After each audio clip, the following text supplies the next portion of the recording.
Hello students, आज हम शुरुआत कर रहे हैं रसायन विज्ञान के अध्याय 1 का विजन 3, जिसमें मैं आज आप लोगों को कुछ क्रिस्टलीय ठोस के दोषों के बारे में, है ना, कौन कौन से दोष क्रिस्टलीय ठोस में पाए जाते हैं उनके बारे में हम चर्चा करेंगे। चूँकि मैं पहले बता चुका हूँ अध्याय ऑब्जेक्टिव है, तो हमें बिल्कुल बारीकी से इसे समझना है, जब ही हम सारे ऑब्जेक्टिव इसके सॉल्व कर पाएंगे। दोष है हमारे पास कुल मिलाकर यहाँ पर आपको 3 दोष दिखाई दे रहे हैं, है ना। रस समीकरण मिति दोष, अरस समीकरण मिति दोष और अशुद्धि दोष, है ना। मैं आपको एक एक दोष उठाकर इसके बारे में किस कारण से इस दोष को इस नाम से जाना जाता है और इस दोष में क्या ऐसा होता है, क्या इसके प्रभाव होते हैं, सारी जानकारी मैं आपको इस वीडियो में दूंगा। सबसे पहले दोष के बारे में हम चर्चा करते हैं, रस समीकरण मिति दोष। रस समीकरण मिति दोष के बारे में आप लोगों को दिखाई दे रहा है, जब रस समीकरण मिति दोष उत्पन्न होता है तो आयनों का अनुपात उसके सूत्र के अनुरूप ही रहता है। जिस प्रकार का हमारा जो सूत्र है, आयनों का अनुपात भी उस सूत्र के रूप में ही रहेगा, बदलेगा नहीं, है ना। यानी कि रासायनिक समीकरण में कोई परिवर्तन नहीं आएगा, जिसे रस समीकरण मिति दोष कहा गया। इसी में अगर आप देखें तो रस समीकरण मिति दोष 2 भागों में विभाजित किया गया। शॉटकी दोष जिसमें आयनिक क्रिस्टल में धनायन व ऋणायन अपने जालक बिंदुओं को छोड़कर क्रिस्टल से बाहर चले जाते हैं। देखिए, शॉटकी दोष एक ऐसा दोष है। रस समीकरण मिति दोष में हमने क्या कहा कि आयनों का अनुपात उसके सूत्र के अनुरूप ही रहता है, और शॉटकी दोष जो इसी का भाग है उसमें हम क्या बोल रहे हैं कि आयनिक क्रिस्टल के धनायन व ऋणायन समान संख्या में, है ना। मान लीजिए 5 धनायन गए हैं तो 5 ही ऋणायन जाएंगे, तब तो यहाँ पर उसके सूत्र का अनुपात सही रहेगा, आयनों का अनुपात सही रहेगा, क्योंकि जितनी मात्रा में धनायन निकलते हैं उतनी ही मात्रा में ऋणायन भी निकलेगा। शॉटकी दोष में क्या होता है, क्रिस्टल से धनायन व ऋणायन अपने जालक बिंदु को छोड़कर क्रिस्टल से बाहर चले जाते हैं, है ना, क्रिस्टल से बिल्कुल बाहर ही चले जाते हैं। अब चूंकि देखो धनायन और ऋणायन क्रिस्टल से बाहर जा रहे हैं तो इसके घनत्व में कमी आएगी। शॉटकी दोष के कारण क्रिस्टल के घनत्व में कमी आती है, उसके स्थायित्व में कमी आती है ना, उसकी जालक ऊर्जा का मान कम हो जाता है। इस प्रकार के अनेक प्रभाव इस शॉटकी दोष में देखे जाते हैं। ठीक है, इसी क्रम में आता है हमारा फ्रेंकल दोष। फ्रेंकल दोष के बारे में आप लोग देखें तो आयनिक क्रिस्टल में धनायन अपने जालक बिंदु को छोड़कर अंतराकाशी रिक्तिकाओं में चले जाते हैं। क्या होता है शॉटकी दोष में, फ्रेंकल दोष में धनायन कहाँ चले जाते हैं, अंतराकाशी रिक्तिकाओं में। क्रिस्टल में अंतराकाशी रिक्तिकाएं पाई जाती है, उसी के अंदर धनायन चले जाते हैं, तो फ्रेंकल दोष उत्पन्न यहाँ पर हो जाता है। अब इसका प्रभाव थोड़ा सा शॉटकी दोष से अलग रहेगा। देखिए, जालक ऊर्जा का मान तो इसमें प्रभावित होता है ना, कम हो जाता है, लेकिन उसके घनत्व में कोई कमी नहीं आती, क्योंकि यहाँ पर क्या है, धनायन बाहर नहीं गया है, अंतराकाशी रिक्तिकाओं में गया, घनत्व में कोई कमी नहीं आती है ना। इस प्रकार का प्रभाव इस फ्रेंकल दोष में आपको देखने को मिलेगा, है ना। इसकी और हमने डिटेल्ड हमारे नोट्स में लिखी है, जहाँ पर आप इसको आसानी से समझ सकते हैं। ये तो हो गया हमारा रस समीकरण मिति दोष। इतना ही हमें रस समीकरण मिति दोष में सीखना है। इसके बाद अरस समीकरण मिति दोष। अब देखिए, परिभाषा ध्यान रखना, इसी परिभाषा का उल्टा कर दें कि जैसे कि अरस समीकरण मिति दोष की अगर परिभाषा दें तो रस समीकरण मिति का उल्टा करेंगे। दोष उत्पन्न होने के बाद आयनों का अनुपात उसके सूत्र के अनुरूप रहता है, और इसमें क्या है कि आयनों का अनुपात सूत्र के अनुरूप नहीं रहता। इससे क्या बन जाएगी, हमारी अरस समीकरण मिति दोष की परिभाषा बन जाएगी। अब ये भी देखिए, यहाँ पर इसको भी अगर हम देखें तो ये 2 प्रकार से विभाजित किया गया है ना। इसके 2 प्रकार में सबसे पहला प्रकार जो है हमारा धातु आधिक्य दोष। धातु आधिक्य दोष, धातु की अधिकता यानी कि धन आयन की अधिकता।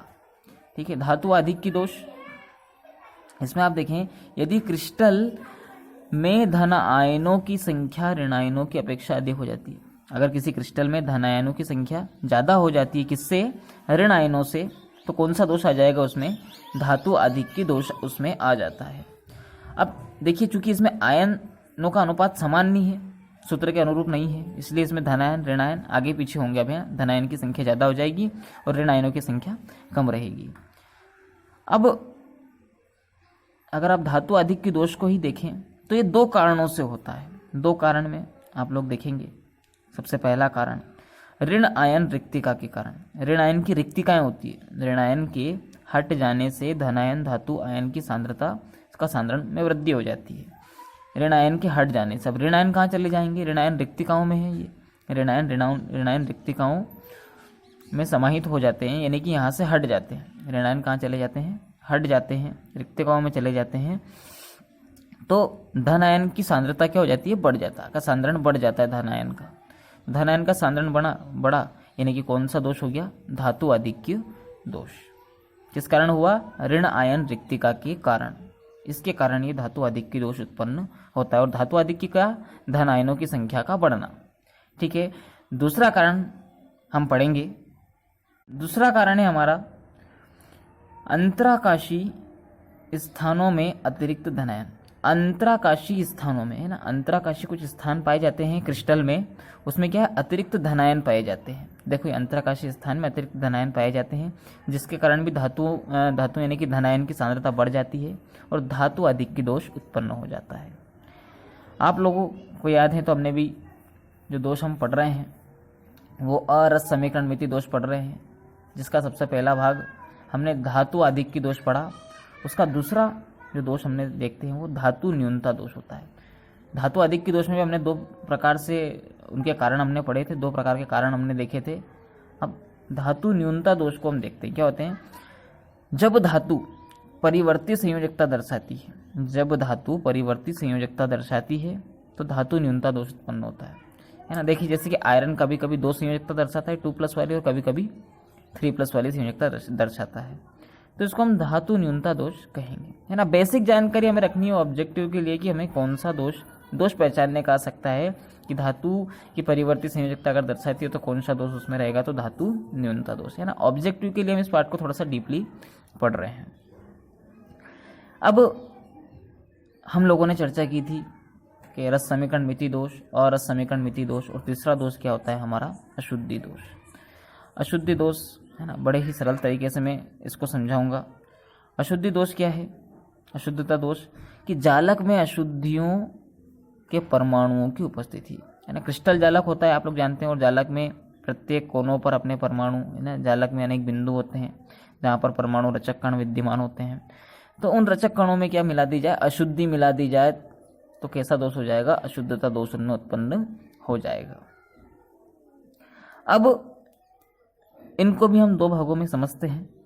उदासीन परमाणु की अशुद्धि, उदासीन परमाणु की अशुद्धि, जैसे सिलिकॉन और जर्मेनियम के समूह के जो तत्व हैं, अगर वो मिला दिए जाए किसी क्रिस्टल जालक में, सिलिकॉन और जर्मेनियम समूह के जो तत्व मिला दिए जाएं तो अशुद्धता दोष उनमें उत्पन्न हो जाता है।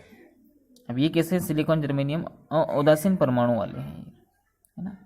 अब इनसे बनता क्या है, देखिए, अगर आपको एन टाइप का अर्धचालक बनाना है ना, इसमें भी दो भाग बांट दिए, एन टाइप का अर्धचालक और पी टाइप का अर्धचालक, है ना। ये हम थोड़ा सा फिजिक्स में भी इसके बारे में पढ़ेंगे। एन टाइप का अर्धचालक में जैसे कि आप यहाँ पर देख रहे हैं फास्फोरस, है ना, आर्सेनिक, ना, एंटीमनी, Sb, ये अगर आप मिला देते हैं, है ना, किसी क्रिस्टल जालक में, तो एन टाइप का अर्धचालक बन जाएगा। अशुद्धता दोष है ना, ये भी अशुद्धियाँ होती है। एन टाइप का जो अर्धचालक है ना, अशुद्ध क्रिस्टल होता है। ये किसके मिलाने से बनता है, ये फास्फोरस, आर्सेनिक और एंटीमनी के मिलाने से। उसी प्रकार से अगर आपको पी प्रकार का अर्धचालक, यानी कि फिर से आपको अशुद्ध पदार्थ बनाना है, अशुद्ध क्रिस्टल बनाना है, तो पी टाइप का बनाने के लिए आप उसमें, है ना, Ga, एल्यूमिनियम और सिलिकॉन, ये आप मिला देंगे तो उसमें पी टाइप का अर्धचालक आपका बन जाएगा।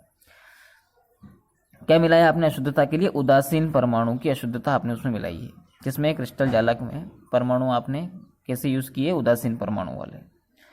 अब आप लोग देखेंगे कि अशुद्धता एक और तरीके से उत्पन्न की जा सकती है, आयनों में अशुद्धि। अगर आपको आयनों में अशुद्धि पैदा करनी है तो आयनिक ठोसों में आयनों की अशुद्धि मिलाकर भी, है ना, आयनिक ठोस जो होते हैं हमारे पास धनायन ऋणायन वाले, उनमें अगर आप आयनों की अशुद्धता भी मिला देते हैं तो भी आप अशुद्धता दोष यहाँ पर उत्पन्न कर सकते हैं। इस प्रकार से आप लोगों ने देखा क्रिस्टल में हमने 3 प्रकार के दोष पढ़े।